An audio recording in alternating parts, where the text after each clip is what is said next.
بسم الله والصلاة والسلام على رسول الله. السلام عليكم ورحمة الله وبركاته.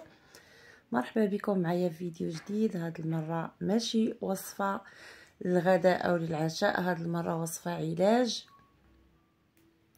للكحة، علاج للسعال، علاج كذلك الناس اللي عندهم الحساسية أو الضيقة كيف ما كنقولوا حنا المغاربة. فهاد الوصفة فعالة على قد ما هي سهلة، على قد ما هي مفيدة جدا جدا. أنا نفعت لي بنتي، كنت غادي نديها دير لوكسيجين لأنها توقفات من صدرها بزاف بسبب البرد وصدرها كان عامر كيصفر. كنت غادي نديها ليرجونس، فقالت لي بنت عمتي هاد الوصفه الله يعطيها الصحه، قالت لي انا راه عتقت بها ولدي من بعد سنين وانا كنعالج فيه ما خليت به حتى شي سبيطار، وهاد الوصفه هي اللي نفعاتني غير الزعتر البلدي والزيت البلديه الحره.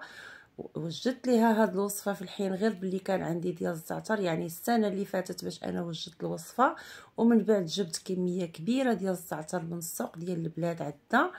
كنت مشيت للبلاد ومشيت للسوق بالضبط، انا مشيت جبت الزعتر من الحد ديال البروج وجدت عفوا الوصفه، وبقات عندي تعالجات بنتي وبقى عندي الزيت، وخداوه من عندي بزاف ديال الناس اللي جا عندي مريض فيه الكحبه كنعطيه شويه ديال الزيت.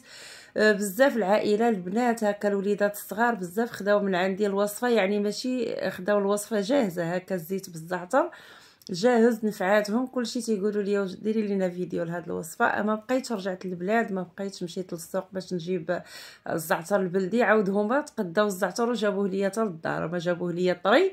انا ما لقيتش الوقت، جابوه ليا في رمضان ما لقيتش الوقت اللي نوجد فيه الوصفه حتى يبس الزعتر، ولكن هو يبس غير شويه ماشي بزاف، ولكن مع ذلك حاولت ندير لكم الفيديو غير بالكميه اللي عندي ديال الزعتر. انا غير قبطه وحده ديال الزعتر وكاس، يعني جوج كيسان صغار، يعني هاد القبطه غنحتاجوا ليها جوج كيسان صغار تقريبا كاس ونصف ديال العنبه، ديال الكاس ديال العنبه، كاس ونصف ديال الزيت، او الكاس ديال حياتي هنا جوج كيسان صغار اللي غادي نحتاج لقبطه وحده ديال الزعتر. الا كانوا عندنا الوصفه الحقيقيه خصنا 4 القباطي ديال الزعتر كبارين، يكون زعتر بلدي ماشي زعيطره حاره، ماشي زعيطره، الزعتر بلدي ديال البلاد. ناخذ 4 ديال القبطات مع ايطرو ديال الزيت البلديه حره، تكون زيت معصوره حره، ماشي الزيت اللي غنشريو جاهز من الحانوت، او الزيت اللي يكون عندنا عاصرينو على يدينا وعارفه انه ما مخلط ما والو.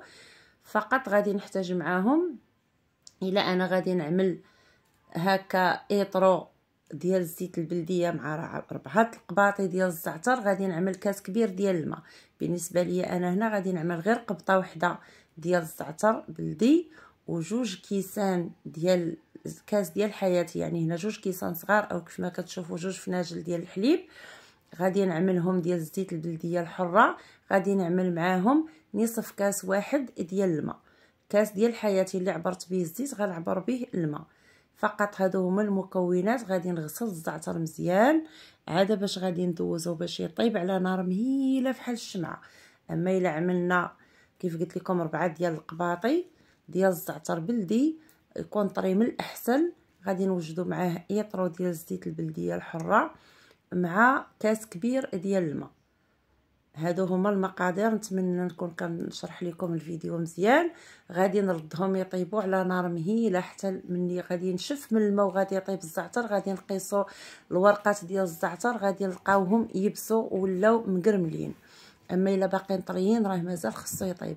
وفقط كيف قلت لكم العافيه بحال الشمعه، ما نفوتوش العافيه بحال الشمعه، العافيه مهيله، ونخليه يطيب حتى يتبخر من هذاك الماء اللي فيه، والزعتر يطلق النسمه ديالو الدواء ديالو مزيان في الزيت. عاده باش نحتفظوا به في قرعه ديال الدجاج، انا هنا ضروري غادي نغسلو وفي نفس الوقت نقيه. اي شوائب بانوا لنا، اي شي عود زيد غادي نزولهم. انا كنغسل هكا وكنقي، الا بات ليا شي عود زيد غادي نغسلو ونغسلو 2 مرات 3 حتى يتزول منه التراب اللي فيه، عاده باش نردوه يطيب.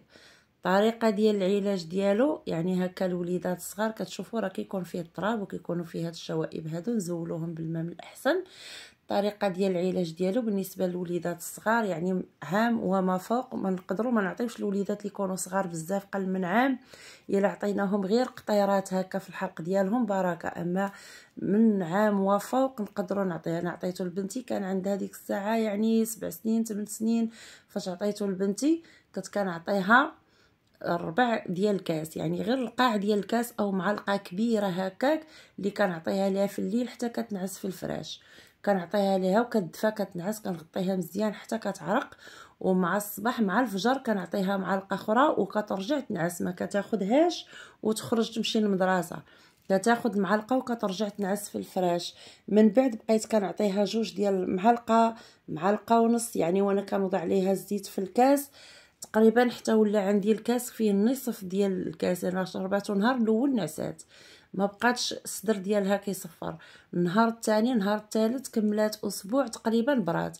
مني عاود توجدت كميه كبيره وعاود عطيته ليها فاش مرضات مره اخرى، فولا هذا هو العلاج ديالها. فين ما ضرها صدرها وتزير كنعطيها منه غير معلقه واحده كتشربوا ليله وحده كتنعس، ما كنبقاش نعاود نعطي ليها. اما الدراري اللي عندهم الحساسيه مزمنه وعندهم الضيقه فالعلاج ديالهم يكون بربعه القباطي وايطرو ديال الزيت البلديه نوجدهم ونخليهم نحتفظ بهم في قرعه ديال الزاج. نبدا نعطي للدري غير القاع ديال الكاس او معلقه كبيره كيف قلت لكم. مني بغي ينعس مباشره في الفراش ندفيه ونعطيه يشربو، ونعاود ندفي ليه معلقه اخرى مع الفجر يشربوا ويرجع للفراش. يرجع واحد جوج سوايع تقريبا قبل ما يفيق باش يمشي للمدرسه يشرب هذاك ربع كاس او المعلقه. وكل نهار كنزيدو معلقه جوج معالق القاع ديال الكاس ربع ديال الكاس، وانا كنزيدو بشويه بشويه حتى كيولي يشرب كاس كامل. النهار اللي غادي يشرب كاس كامل راه غادي يصفى صدرو تماما. الوليدات او الناس الكبار او يعني حتى المسنين راه غادي يصفى صدرهم تماما من الحساسيه. انا هاد الوصفه مجربه جربتها بنت عمتي لولدها كان كبير وكان دائما مكرفصه معاه في ليرجونس، وكان الوليد مسكين مكرفص وتعالج نهائيا سنين. هادي دابا ما شاء الله راه كبير وولاد وولد وليدات وعمر ما بقى دارت به الحساسيه نهائيا. انا حتى انا جربتها لبنتي شخصيا ونفعاتني، والناس اللي خداوها من عندي كتكون عندهم الكحبه او كيجيو عندي هكا شي ضياف كيكحبوا بزاف كنعطيها ليهم كتنفعهم. نتمنى حتى نتوما ان شاء الله الرحمن الرحيم تجربوا الوصفه. وانا ما بغيت هاد الوصفه الا صدقه جاريه تكون ليا ولبنت عمتي وحتى السيده اللي عطاتها الوصفه. نتمنى حتى نتوما تجربوا هاد الوصفه، وإلا نفعاتكم تبارطاجيو الفيديو وتخلي الناس يستافدوا ويتنفعوا، لان الوليدات الصغار اكثريه كيتمحنوا بزاف في الكحبه وكيتمحنوا في البرد. وانا هنا راه صفيته كيف ما كتشوفوا، ولو ان الصفايه صغر من الدواز يعني اللي كيدوز ديال الزيت لهاد القرعه. هبطوا ليا شي شوائب قليله كيف ما كتشوفوا ديال الزعتر. من بعد غادي نعاود نصفيه مزيان. وهذا هو الفيديو ديال اليوم. نتمنى تتبعوا الطريقه كيف ما قلت لكم وبالصحه والراحه والى